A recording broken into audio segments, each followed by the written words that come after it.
global economic outlook continues to be bleak. Financial conditions are tightening and recession fears are mounting. Inflation continues to persist at alarmingly high levels across jurisdictions. Now we are in the midst of a third major shock, a storm, arising from aggressive monetary policy actions and even more aggressive communication. The MPC also decided by a majority of 5 out of 6 members to remain focused on withdrawal of accommodation to ensure that inflation remains within the target going forward while supporting growth. Without venturing into any forward guidance which can be hazardous in the present context, I would like to state that our actions will be carefully calibrated to the incoming data and the evolving scenario. It was an entirely predictable 50 basis rate hike from the Reserve Banks. Normally, a 50 basis hike would have raised heckles in the market and in political circles. But stock markets actually cheered with a near 2% rally, especially for the Nifty Bank. So shocking has been the currency market and the global turmoil that anything less than 50 may have actually been a risk both for markets and for the economy. But now the question is, what next? The governor absolutely and resolutely refused to give any guidance, as you just heard from him. So how many more rate hikes? Are we anywhere close to the peak?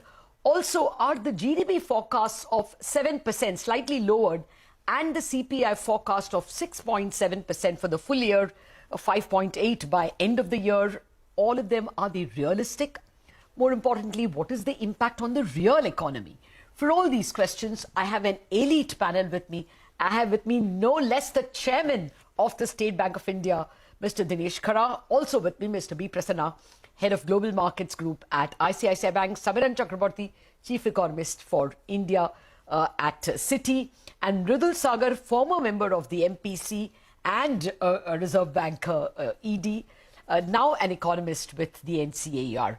Gentlemen, thank you very much. I could not have asked for more informed people to guide us about the future of the policy and its impact.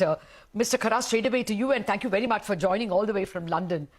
So what is the sense you are getting? This is 0.5% is quite a bit, and most of the loans are being taken by retail credit in your own bank, more so for other banks. Do you think at this level we might see a slowing of the pace of loan growth? Well, Lata, of course, the first reaction could be what you just mentioned. The pace of the loan growth might slow down. But I would like to go a little deeper and would like to draw your attention to the fact that we have already seen about 140 basis point increase in the repo rate for in the current year itself. And we have actually seen that the growth as far as the banking loan book from the banks are concerned, it is witnessing a very healthy growth, almost as high as about 16% plus. So I think what you mentioned in terms of 50 basis point, perhaps it was almost factored in by all the participants of the market. And ever since the 75 basis point hike was announced by the Fed, we were all expecting that it is going to be 50 basis point. So to that extent, it was not a shock in terms of expectation. But yes, of course, your second question relating to will it have an impact on the borrowing from the small guy, from banking system? Yeah, I think it will not have a very significant impact. I just did some bit of a back of envelope calculation in terms of EMI and its impact, and could figure out that overall the EMI impact on the EMI is somewhere. It is somewhere between 3 to 4% of the EMI amount. Okay. So I think, to my mind, it should not be a dampener, because so long as the demand is strong in the market, and all of us have seen that last about 2 quarters onwards, we are seeing a very healthy demand trends. Okay. So I think, though momentarily it might impact, but eventually the decisions taken when people come for the borrowing are generally having a long-term perspective in mind. Okay. And we're all aware that, this kind of though Honorable Governor has also indicated that the growth is going to be little slow, but I would say that it is still better than many other countries across the globe, and it is still a very healthy growth trend, which is expected to really emerge. Okay. And India continues to be the shining star. Oh, yes. And perhaps we will not witness the kind of slowness. Okay. Though there's small dampening effect which is seen in terms of the new projects. Okay. But I think even that also people might reconcile with the situation and will come back, because the project lending is invariable for a long term, and over the long term period, all this gets averaged Okay. out. So I will So come I back don't to you. think so I will come back to you on capex cycle, sir. But Yeah. I wanted to ask you just one more thing. The governor was not very perturbed by, when we repeatedly asked him about deficit liquidity in the banking system. Therefore, it looks like they're not going to give any extra money in terms of more VRRs, variable rate repos. I'll go to Prasanna also on this. But right until now, every rate hike was absolutely a Diwali for you and Prasanna's bank, because it meant that your lending rates just went up. Deposit rates didn't go up. You think that golden period for banks is over? Now you will be forced to raise deposit rates in tandem with lending rates. Lata, in the past also, of course, the policy rates were, of course, a big indicator. It was more like a bellwether indicator. But nevertheless, banks like us are always dependent upon the deposits for supporting the lending book.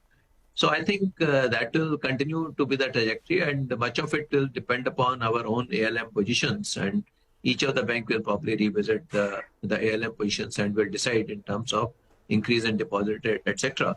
That I think will be the decision which will be taken by ALCO based upon various variables which are studied at the time of such decisions. Okay. No, I just want to know if now this growing spreads, which banks were benefiting from, Prasanna, do you think now it has to be evened out? Now deposit rates are definitely going to rise at least as much as lending rates, no? On an average. So, Lata, I can give my views. I will give it as a market analyst and talk about the general banking system, Lata. So it's nothing to do about general, not my ICICI. specific bank. Yeah. So I think I would also tend to agree with what Mr. Kara was saying. You have to remember one thing, Lata.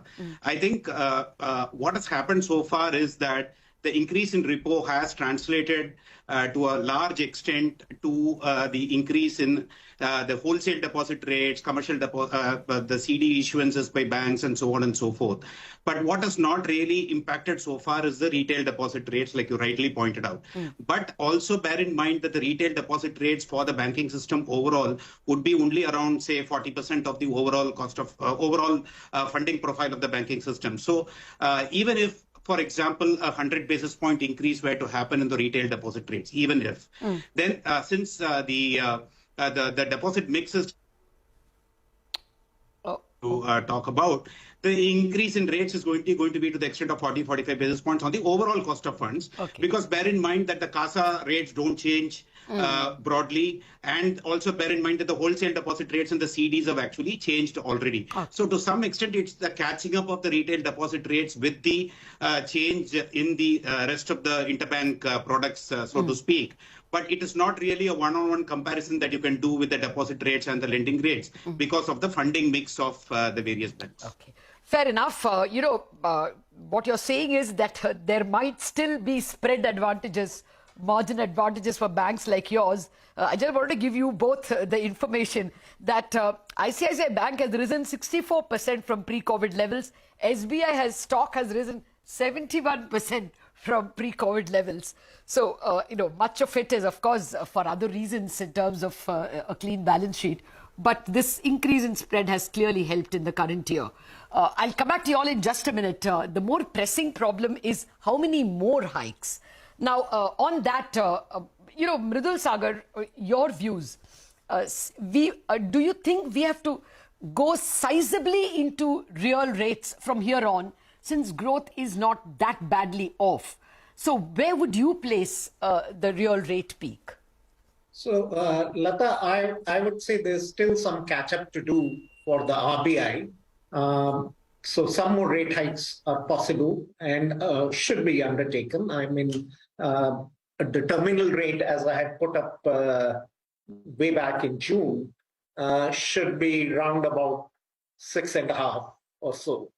I had mentioned that RBI would become data dependent once the rates cross at 6%, the policy rates. So it's very much evolving around that line. And the problem is that the real deposit rates still haven't gone into positive territory.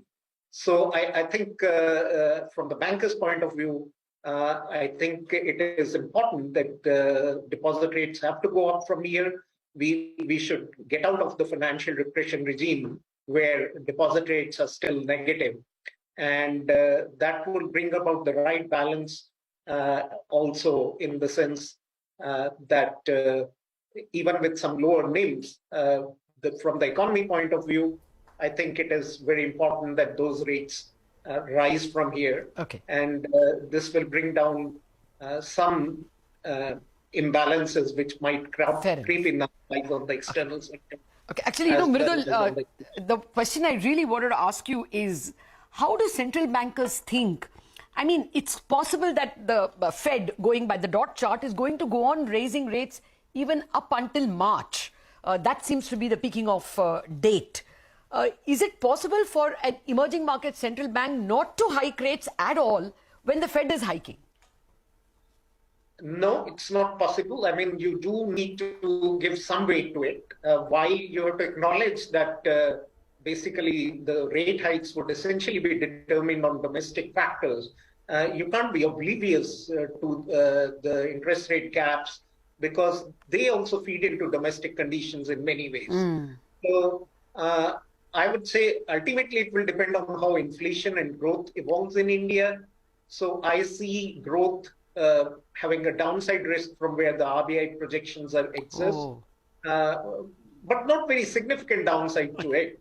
I mean, if it comes below 7% this year, it would be a matter of 0.2 or 0.3 in terms of percentage points. Yes. But into the next year, I see growth probably slowing down further from there. Okay.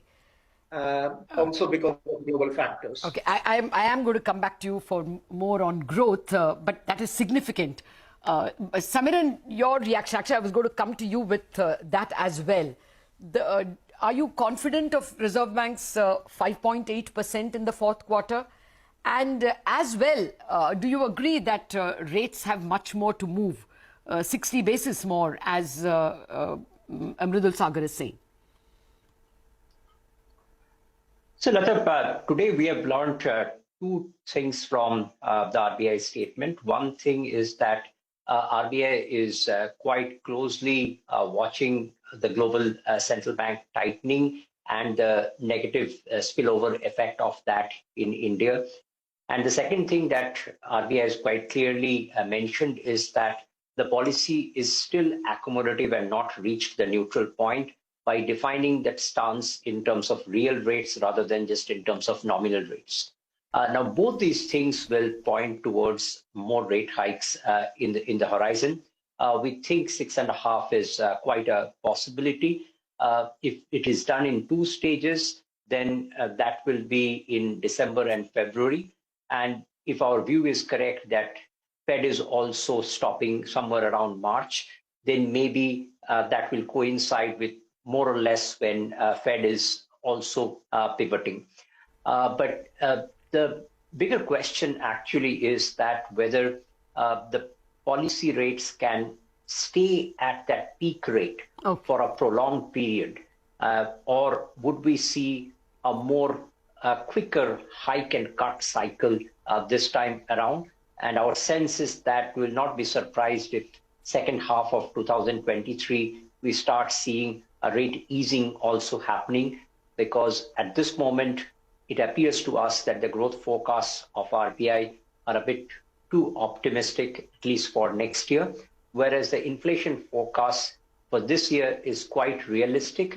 But for next year, there is a possibility that RBI can follow what in economist parlance we call opportunistic disinflation, where when inflation comes around below the target range, then the RBI can promote growth a little bit more than what they are doing on the inflation front. Oh, that's important. So they can cut even before it goes to 4. Even if it goes to 5, RBI can start cutting. Now, this may sound like jubilation to those to viewers who are listening, but the subtext of that is growth needs help. RBI's 6.5% forecast for next year seems under threat, is what Samiran is telling us. We'll scratch that point a little more with our bankers in a minute after this break.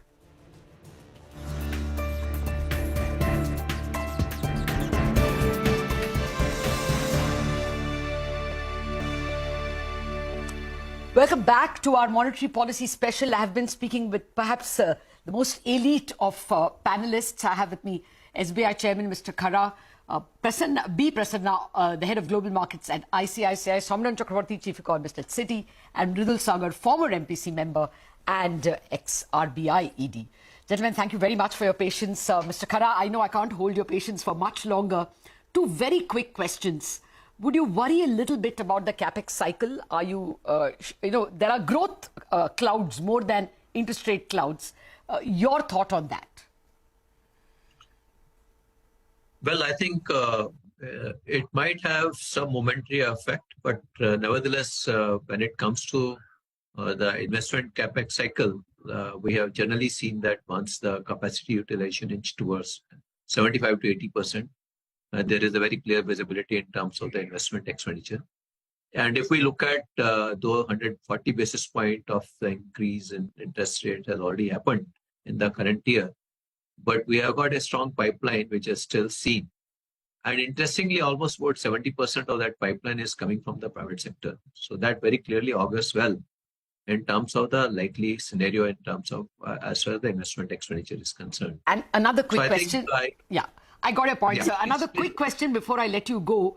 This is not connected to policy, but there is an expected loss, credit loss discussion paper that is coming. So we will go towards Ind AS. Does that worry you if Ind AS is imposed, say, FY25? I don't see it in FY24 if it is only a discussion paper now. But you think banking system is good to go for Ind AS? I think if we look at the kind of gross NPA and the net NPA which is there in the system today, and the kind of PCR which the banking system is holding today, perhaps it is the right opportunity and opportune time to really evaluate our migration towards Ind AS. It might have an impact when it comes to the stage 1 and stage 2, but even stage 3 also, there would be a recalibration which will happen. And I think it's a welcome step which RBI has initiated today in terms of going for a discussion paper on the subject. It might have some impact for the provisioning, but I think eventually it will be in the overall good in the long term. Okay. Thank you very much, Mr. Khara. Really kind of you to spare time for me all the way from London. We have to now discuss what it immediately means to the market. This is a discussion paper, and maybe a year down the line, banks have to provide more, but we don't have to worry about it now. Prasanna, I wanted more your thoughts on where do you see the 10-year peak, the 1-year OIS, and more importantly, rupee. Do you think the threat is over for now? So, Lata, on the bonds, very quickly, I think we are back to the grind, so to speak, with the global environment being bearish. We've seen this policy which has come on expected lines, and we've seen the governor kind of tick all the right boxes, very calming influence. So we've seen that behind us now. But now we'll have to again look at what's going to happen in the US as well as in the UK, as well as what's happening to the bonds there. And what has actually happened over the last month or two is the Indian bond yields have not really, I would say, reacted as much as what it might have had, basically because of the expectations on the global bond index inclusion. And a lot of discussion has already happened under that, so I don't want to really, extend my arguments on that. But just to say that if the inclusion does happen and the announcement happens next week, then you would see, bond yields falling by around 15 basis points. And on the other hand, if it doesn't happen, we'll probably see the borrowing program grinding bond yields gradually going up. And the other thing which is affecting the bond yield yield curve is, of course, the heightened liquidity shortage that you were talking about, in the sense that now the interbank rates are tracking MSF rates and not really the reverse repo rate, as was the case nearly a year ago.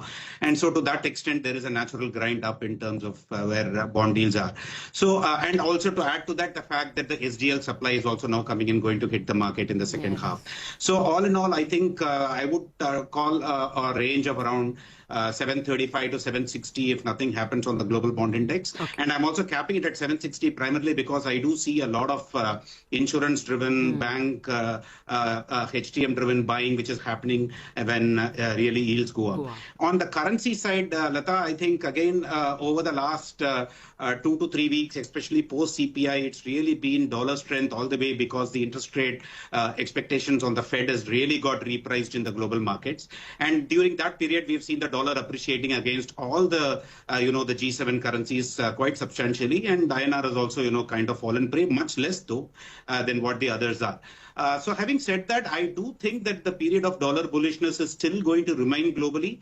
But on the other hand, I will also say that incrementally there are, more and more reasons to be less bearish on the INR beyond this level. Maybe a level of 82.5 is what possibly it can go.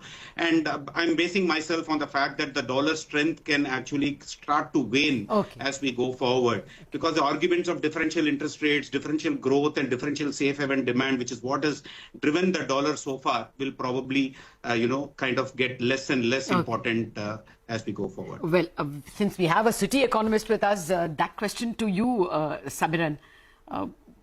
There was a seminal mood shift in the currency today, not entirely due to the monetary policy as much as the dollar peaking off.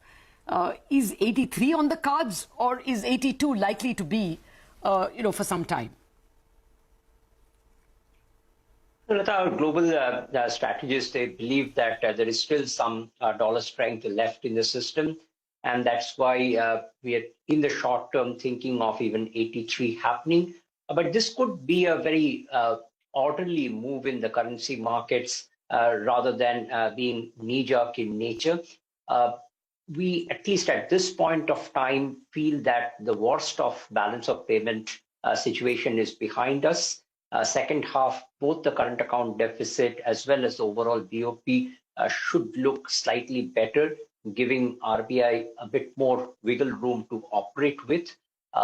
And on top of it, as the governor has mentioned today, that a large part of the FX reserve decline is on the back of valuation adjustments and not directly interventions. So these valuation adjustments can work on the other side also. If what Prasanna was referring to, if for some reason the Fed pivots and yields come off, then that automatically leads to our FX reserves optically looking higher.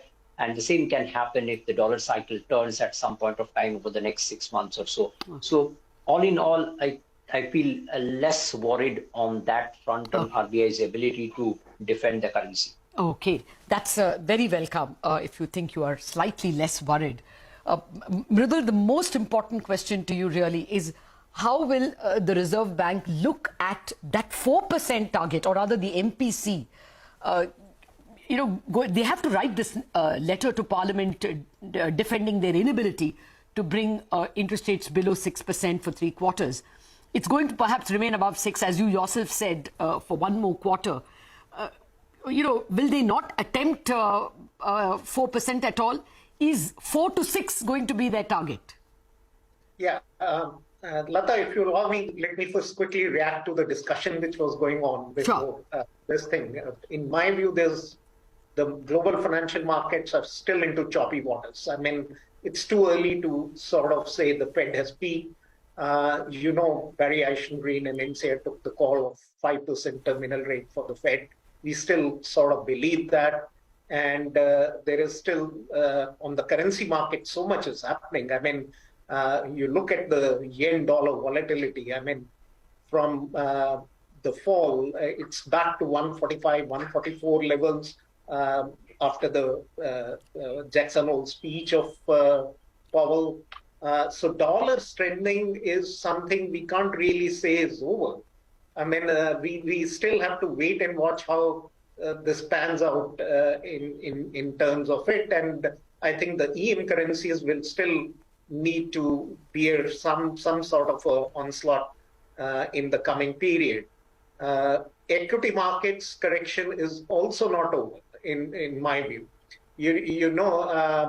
There's some work which has come from the Chicago University earlier this month, which shows that the investor habit formation is such that we could see a short-term interest rate rise with lower output and consumption levels, but will raise risk aversion and amplify the global shock. Okay. So the house price bubbles could burst in places, Australia being one of the immediate evidence of it. Oh.